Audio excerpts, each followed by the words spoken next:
Isang magandang araw sa inyong lahat.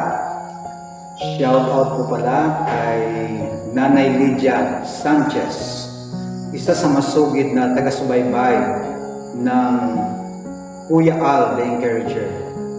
Nanay Lydia, pagpalain kayo ng ating Panginoon.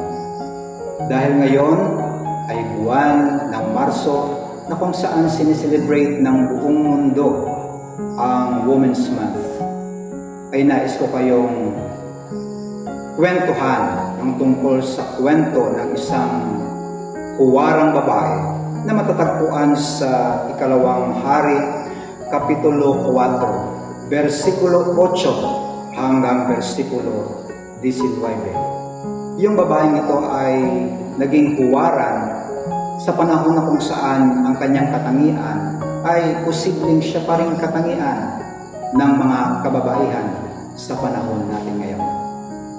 Ito ay ang kwento ng babaeng Sumamita. Siya ay naging dakila at naging huwaran because of her characteristics. Ano yon? Unang-una, this woman was a great woman. Not only that she was a great woman, this woman also was a generous woman.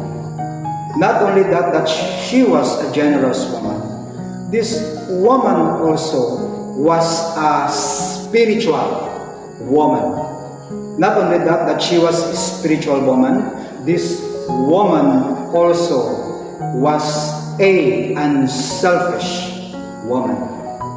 And not only that she was unselfish, this woman also was a devoted woman or a devoted mother. Alam ko po na ang mga katangian ito ay hanggang ngayon siya pa rin pong katangian ng ating pong mga kababaihan.